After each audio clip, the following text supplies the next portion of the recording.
तो आज के इस वीडियो में हम देखने वाले हैं सीटेट फरवरी में जो हमारे हिंदी में कॉन्सेप्ट्स हैं उसके बारे में। ये एक कंप्लीट मैराथन है हमारे हिंदी का जो बहुत ही यूज़फुल है आपके सीटेट के एग्ज़ाम्स के लिए। आप पूरा वीडियो को लास्ट तक देखिए और सारे फैक्ट्स को अच्छे से समझिए, क्योंकि यही सारे फैक्ट्स आपके डायरेक्ट एग्ज़ाम्स में आने वाले हैं। तो चलिए बिना किसी टाइम वेस्ट के, बिना किसी फिजूल बातों के हम शुरू करते हैं हिंदी का सारा इम्पोर्टेंट पॉइंट। देखो, सबसे पहले समझते हैं हिंदी भारत का क्या है। एक राज्य भाषा है। आपसे पूछा जा सकता है हिंदी क्या है, मातृभाषा है या फिर राजभाषा है, तो वहाँ आपको बताना है कि ये हमारी राजभाषा है, ना कि हमारी राष्ट्रभाषा। संविधान की 8वीं अनुसूची में 22 भाषाएं शामिल है और उन 22 भाषाएं कौन कौन सी है उनके बारे में देखते हैं। पहली तो असमिया, फिर बांग्ला, फिर गुजराती, हिंदी, कन्नड़, कश्मीरी, कोंकणी, मलयालम, मणिपुरी, मराठी, नेपाली, ओडिशी, पंजाबी, संस्कृत, सिंधी, तमिल, तेलुगु, उर्दू, डबो, संथाली, मैथिली और डोगरी। ये सारी 22 भाषाएं हैं जो हमारी 8वीं अनुसूची में संविधान के अंदर जोड़ी गई है। ठीक है, आप याद रखिएगा हिंदी हमारी राज्य भाषा है।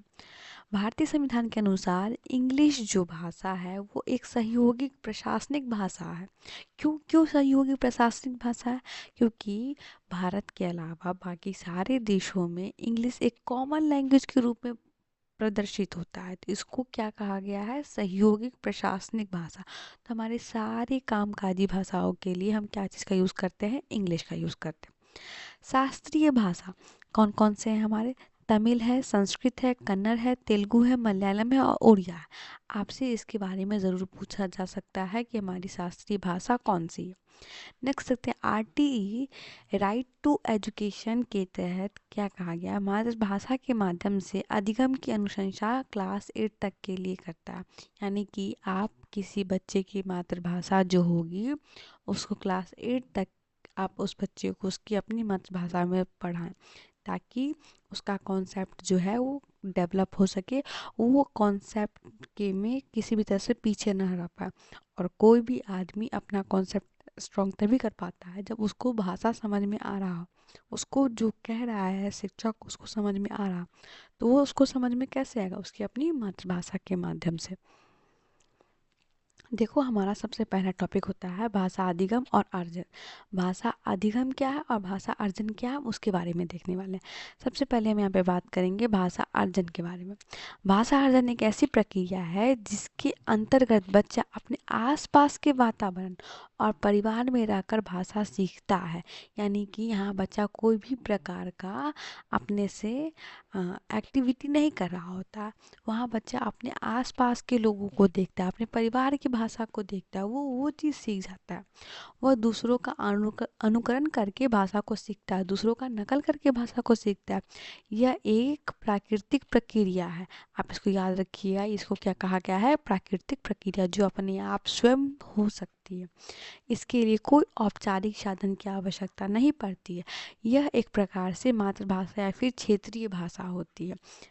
इसका अगर मैं आपको एग्जांपल दूँ तो देखो, बहुत सारे ऐसे लोग होते हैं जो गांव में रहते हैं। तो वो गांव में रहते हैं तो मोस्टली वो जो है नॉर्मल अपना लोकल भाषा जो है ज़्यादा प्रयोग करते हैं। तो उन बच्चों में आप देखोगे जो गांव में रहने वाले बच्चे होते हैं उनके अंदर अपने आसपास के जो गांव की भाषाएं हैं, मगध है, कोंकणी है, उसके बाद बहुत लोग मैथिली बोलते हैं, बहुत लोग ठेठी भी बोलते हैं, बहुत लोग भोजपुरी भी बोलते हैं। तो बच्चा इजीली ना वहाँ से वो भाषा ग्रैस्प कर लेता है। लेकिन वही बच्चा अगर फिर स्कूल स्कूल जाता है तो वो वहाँ पे एक कॉमन लैंग्वेज के रूप में हिंदी का यूज़ करता है। हिंदी को एज ए कॉमन वे में यूज़ करने लगता है अपने बोलचाल की भाषा में। लेकिन जब वो अपने आसपास के लोगों से अपनी मातृभाषा के रूप में क्या सीख रहा होता है, जो उसका अपना रीजनल लैंग्वेज होता है, जैसे कि भोजपुरी, मैथिली, ठेठी, मगधी, अवधी, जो भी होता है, ये सारा चीज़ वो अपना कैसे सीख रहा होता है? अपने आसपास के वातावरण से। भाषा अर्जन से संबंधित महत्वपूर्ण बिंदु हम देखते हैं। सबसे पहला बात है, भाषा अर्जन की प्रक्रिया एक सहज और स्वाभाविक होता है, यानी कि बहुत ही आसान और स्वाभाविक रूप से।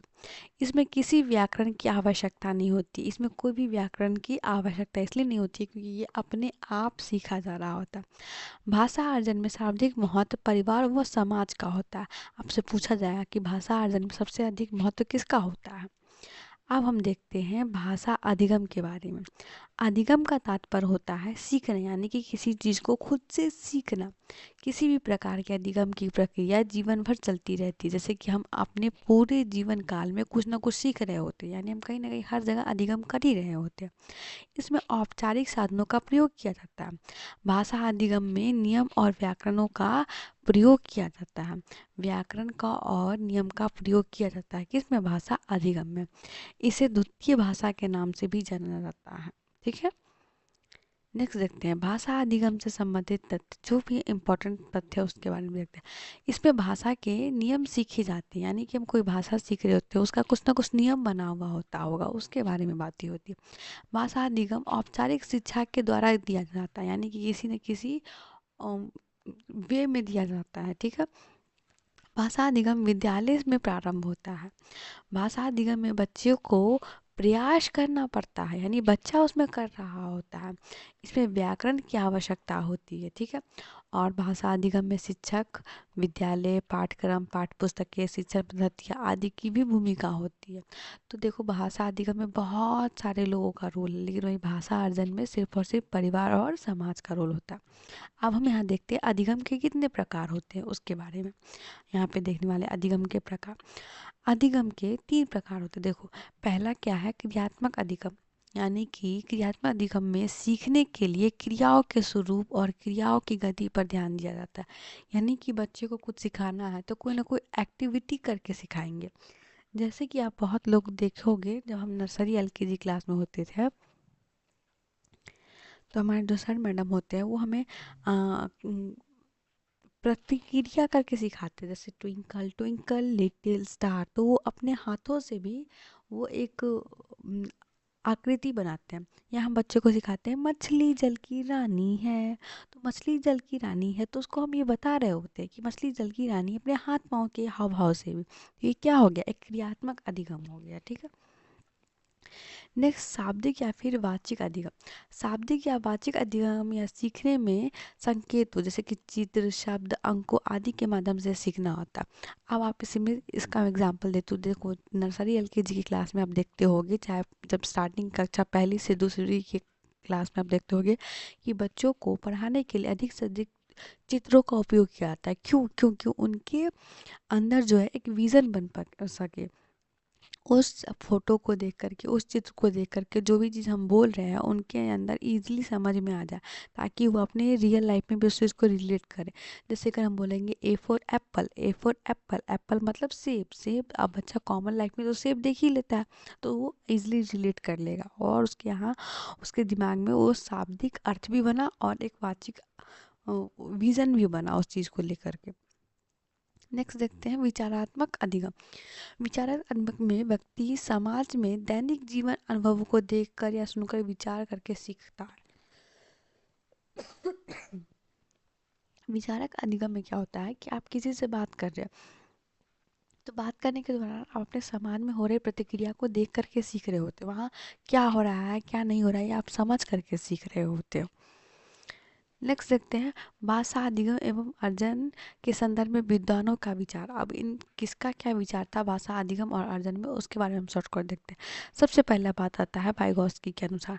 वाइगॉस्की क्या कहते हैं हम उनके अनुसार देखने वाले हैं। तो वाइगॉस्की के अनुसार जो है हम उसके बारे में यहाँ पे चर्चा करेंगे। ठीक है, बच्चों की भाषा समाज के साथ संपर्क का ही परिणाम है। वाइगॉस्की कहते हैं कि बच्चों का जो भाषा निर्माण होता है वो समाज की साथ संपर्क बनाने की वजह से है। वहीं जीन पियाजे क्या कहते हैं, उनके अनुसार क्या है वो देखते हैं। भाषा अन्य संज्ञानात्मक तथ्यों की भांति परिवेश के साथ अंतःक्रिया माध्यम से ही विकसित होता है। यानी कि इनका कहना है कि बच्चा का सबसे पहले संज्ञानात्मक ज्ञान जो है विकसित होता है किसी एक परिवेश में रहने के लिए, और उसके साथ ही वो आपस में अंतःक्रिया करता है, तब जाकर के उनका भाषा जो है वो विकसित करता है। नॉम चॉम्स्की क्या कहते हैं ये देखते हैं। नॉम चॉम्स्की का बार बार पूछा जाता है, भाषा अर्जन की क्षमता बालकों में जन्मजात होती है और वो भाषा की व्यवस्था को पहचानने की शक्ति के साथ पैदा होते हैं। यानी कि ये बताते हैं कि बच्चों के अंदर एक ऐसी शक्ति पहले से ही होती है, जन्म लेने के वक्त से ही होती है, जो उनके आसपास में जो भाषा चल रहा होता है उसको सीखने के लिए वो सीखने के लिए ही बनी हुई होती है उसके बारे में। नेक्स्ट देखते हैं भाषा शिक्षण के सिद्धांत। भाषा शिक्षण के क्या सिद्धांत होते हैं उसके बारे में। अनुबंध के सिद्धांत या साहचर्य का सिद्धांत क्या होता है। सहसावस्था में बच्चे किसी शब्द की पहचान किसी वस्तु या व्यक्ति से उस शब्द का साहचर्य यानी संबंध स्थापित करके सीखते हैं। यानी कि बच्चा उसको वैसे कैसे सीखता है, जैसे ए फॉर एप्पल बोलेंगे तो उसको एप्पल का हमको फोटो दिखाना होगा, फोटो देख करके बच्चा इजीली सीखता है। यानी कि अर्थात सहसावस्था में सीखने की प्रक्रिया मूर्त होती है। जैसे कि पानी कहने के साथ साथ जब बच्चे को हम पानी देते हैं तो उसको समझ में आता है कि बच्चा वो पानी पीना है, ठीक है। तो वो बच्चा धीरे धीरे पानी शब्द व पानी वस्तु के बीच संबंध स्थापित करके उसे समझने लगता है। तो ये क्या हो गया, अनुबंध के सिद्धांत, यानी कि उसको इस चीज़ को दिखा करके समझा देना। दूसरा देखते हैं अनुकरण का सिद्धांत। इस सिद्धांत का प्रयोग बालक के आरंभिक शिक्षा में प्रभावी होता है। इसके अंतर्गत बालक अपने परिवार समाज आदि का अनुकरण नकल करके सीखता है। इस तरह के अधिगम में भाषा का गुण दोष समाज परिवार आदि पर भी निर्भर करता है। यहाँ क्या होता है कि बच्चा अपने परिवार से अपने जिस सोसाइटी में रहेगा वैसा बोलचाल देखोगे। कुछ अगर बच्चे बहुत ही अनएजुकेटेड लोगों के बीच में रहते हैं तो उनके अंदर जो है ना बहुत सारी बातों की भावना अनएजुकेटेड वाली आ जाती है, जो जैसा उनके अपने फैमिली के लोग सोच रहे होते हैं उनका थॉट प्रोसेस वैसा हो जाता है, क्यों? क्योंकि बच्चा अनुकरण करके सीखता है। दूसरा चीज़ आप एक बात देखते हो कि छोटे बच्चे बहुत जल्दी कोई भी बात को अब्जॉर्व कर लेते हैं। अगर आप उनके सामने में कोई भी गलत बात बोलोगे निगेटिव वर्ड बोलोगे तो वो बच्चा बहुत जल्दी उस वर्ड को पकड़ लेगा और उस वर्ड को रिपीट मोड में बोलने लगेगा। तो ये क्या दिखाता है, अनुकरण का सिद्धांत। जो बच्चा जो है अपने किसी की भी भाषा से कुछ ना कुछ अनुकरण करके सीख सकता है। नेक्स्ट देखते हैं अभिप्रेरणा एवं रुचि का सिद्धांत। अभिप्रेरणा एवं रुचि का सिद्धांत या पुनर्बलन का सिद्धांत। किसी कार्य की सफलता हमें अभिप्रेरित करती है कि हम और बेहतर कार्य करें, और किसी कार्य की सफलता इस बात पर निर्भर करती है कि हम उस कार्य में कितनी रुचि लेते हैं। अर्थात बालक का शिक्षा के प्रति रुचि और उत्साह उसे सीखने के लिए प्रेरित करती है। अतः शिक्षण संबंधी पाठ सामग्री पाठ वस्तु आदि का निर्माण व चयन बच्चों की रुचि के अनुसार होना चाहिए एवं उसे सदैव सीखते रहने के लिए अभिप्रेरित करना चाहिए। देखो, हमें बच्चे के लिए कहीं ना कोई ऐसा एक्टिविटी कोई ना कोई ऐसा उनको कार्य देना चाहिए जिसमें बच्चे को बहुत मज़ा आया, बच्चा बहुत इंटरेस्ट के साथ वो चीज़ करे। अगर वो अपने पढ़ाई में अपने भाषा के सीखने की तरह इंटरेस्ट दिखाएगा तो वो उस चीज़ को बहुत अच्छे से सीख पाएगा, ठीक है। और ये चीज़ जो है ये किसके द्वारा हो सकता है, किसी न किसी शिक्षक के द्वारा हो सकता है जो बच्चों के अंदर उस भाषा को सीखने की रुचि पैदा करे। नेक्स्ट देखते हैं क्रियाशीलता का सिद्धांत। क्रियाशीलता का सिद्धांत क्या कहता है, यह सिद्धांत करके सीखने पर बल देता है। यानी कि बच्चा से करके सीखने पर बल देता है। जब बालक किसी कार्य को स्वतः करके सीखता है तो उसे जल्दी और आसानी से सीख व समझ देता है। जब वो अपना कोई भी काम जो है खुद से करके सीखता है तो ऑब्वियस सी बात है, आप सब और हम मैं आपको एक एग्जाम्पल देती हूँ। आपसे किसी ने कहा होगा कि एक बार जाकर के चावल दाल बनाओ। आपने अपनी लाइफ में कभी चावल दाल नहीं बनाया तो आप ईज़िली नहीं बना सकते हो। लेकिन वही अगर आपने आपसे किसी ने करवाया चावल दाल बनवाया होगा एक बार तो आप उसको ईज़िली कर लोगे। क्यों? क्योंकि आपने वो काम को खुद से करके देखा था। अतः बालकों को सदैव खुद से करके सीखने के लिए हमें पर्याप्त अवसर उपलब्ध कराने चाहिए, ठीक है। नेक्स्ट देखते हैं अभ्यास का सिद्धांत। अब अभ्यास का सिद्धांत क्या कहता है, किसी भी चीज़ को सीखने के लिए अभ्यास सबसे महत्वपूर्ण है। यानी कि किसी चीज़ को करेंगे प्रैक्टिस मेक्स मैन परफेक्ट। हम एक बहुत क्यूट बार बार सुनते रहते हैं, क्यों? क्योंकि हम अभ्यास से ही परिपूर्ण बनते हैं, ठीक है। क्योंकि उसी से हमारे व्यवहार में आती है। भाषा प्रयोग के अधिक से अधिक अवसर मिलने से बच्चों का भाषा विकास जल्दी होता है। देखो, आप भाषा का विकास जल्दी होने का एक अच्छा एग्जांपल बताती हूँ। आप आजकल देखते होंगे कि बहुत सारे स्कूल वगैरह में ये प्रचलन चला है कि आपको अपने स्कूल कैंपस के अंदर में इंग्लिश में ही बात करना है। क्यों इंग्लिश में बात करना है? वहाँ पे क्या किया जा रहा है, अभ्यास का सिद्धांत लागू किया जा रहा है, ताकि बच्चे अभ्यास करेंगे, धीरे धीरे ही बोलेंगे और बोलते बोलते क्या हो जाएगा, वो कंटिन्यूअसली फ्लुएंसी में इंग्लिश बोलना स्टार्ट कर देंगे। ठीक है, इसलिए ऐसा कहा जाता है। आवृत्ति का सिद्धांत। आवर्ती का सिद्धांत। भाषा सीखने में आवर्ती का बहुत महत्व है। सीखी हुई बात को जितना अधिक दोहराया जाएगा वह उतने ही अधिक देर तक याद रहेगी। इसलिए भाषा शिक्षण में पुनरावृत्ति पर भी विशेष ध्यान दिए जाने की आवश्यकता होती है। ऑब्वियस सी बात है, अगर हम किसी बच्चे को कोई चीज़ सिखा रहे हैं, उसको अगर हम बार बार बोलवाएंगे वो चीज़ को, तो बच्चा बहुत आसानी से उस चीज़ को सीख लेगा। अब मैं आपको इसका एग्जांपल देके बताती हूँ। अगर आपको कोई वर्ड मीनिंग बचपन में याद नहीं हुआ होगा, तो आपके सर, आपके मैडम या आपकी मम्मी या पापा ने जब भी आप उनसे पढ़ रहे होंगे तो उन्होंने आपको कहा होगा कि तुम इसको 10 बार बोलो। इस वर्ड का मतलब ये होता है, इस वर्ड का मतलब ये होता है। अगर आप 10 बार रिपीट करते हो उस चीज़ को, तो आपके दिमाग में वो बात बैठ जाती है। क्यों? क्योंकि आपने वहाँ पे पुनरावृत्ति का काम किया है, आपने उसको रिपीट एक मोड में लाया है, जहाँ आपका खुद का भाषा का विकास होगा और आपके अंदर वो कॉन्सेप्ट भी आ जाएगा।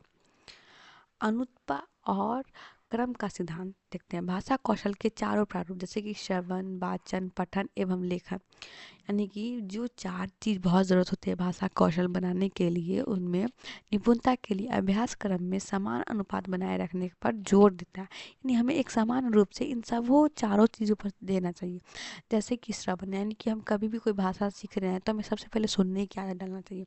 फिर सुनने के बाद जो हमारे अंदर विचार आते हैं, ठीक है, उसको हमको बोलना चाहिए, रखना चाहिए कि ये बात क्यों है, ऐसा किस लिए। उसके बाद हमें अपने पठन की कौशल पे ध्यान देना चाहिए कि अब हम उस बात को पढ़ेंगे, समझेंगे तो कैसे समझेंगे। और जब ये सारे कार्य हो जाते हैं तो लास्ट में लेखन। लेखन में एक सबसे बड़ी बात ये होती है कि आपका ब्रेन बहुत एक्टिव रहता है।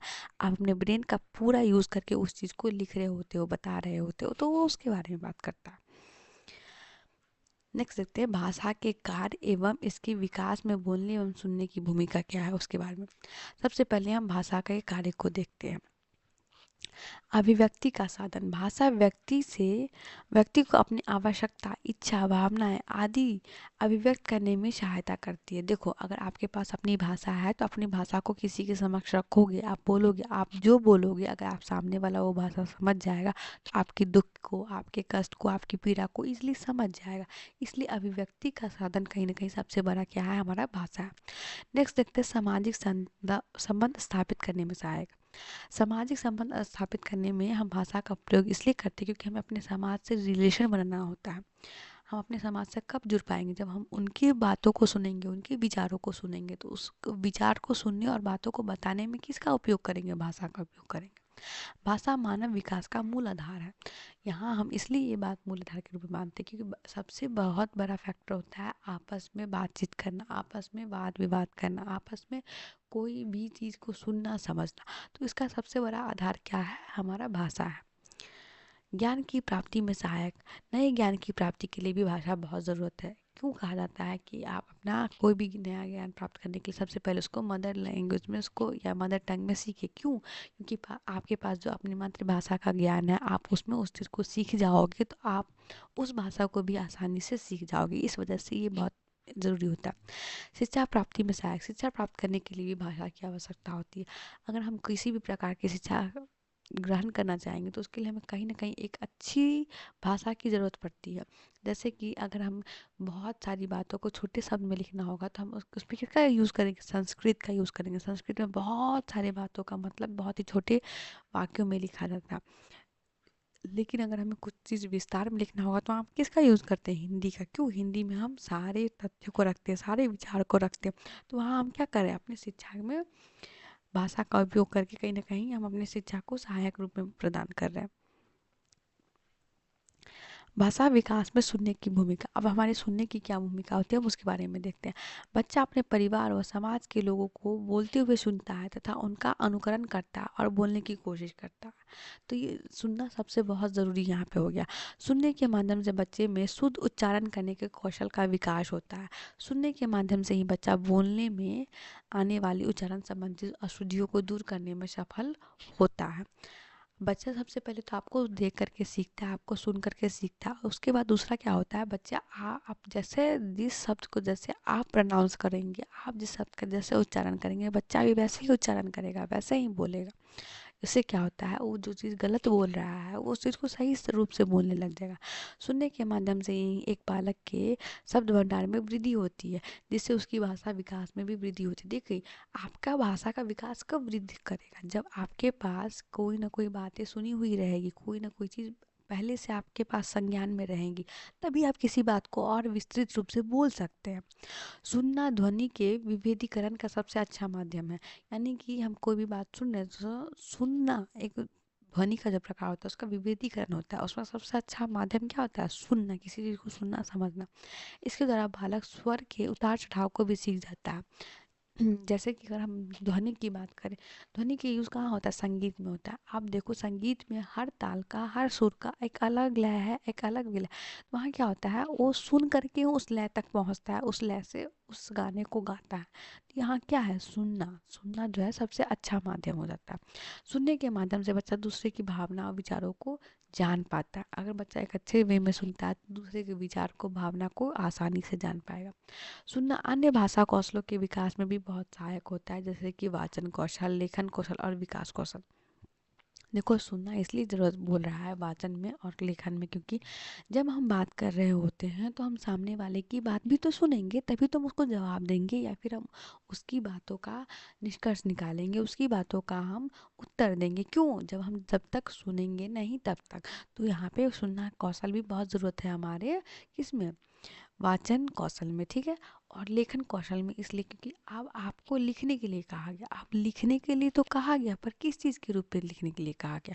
क्या आपको एक कविता लिखने के लिए बताया गया, क्या आपको एक कहानी लिखने के लिए कहा गया, आपको गद्य लिखने के लिए कहा गया, या पद लिखने के लिए कहा गया। तो ये चीज़ कैसे समझ में आएगा, हमारे लेखन कौशल से ही हमें ये चीज़ समझ में आएगा, इस चीज़ की क्लैरिफिकेशन भी मिलेगी।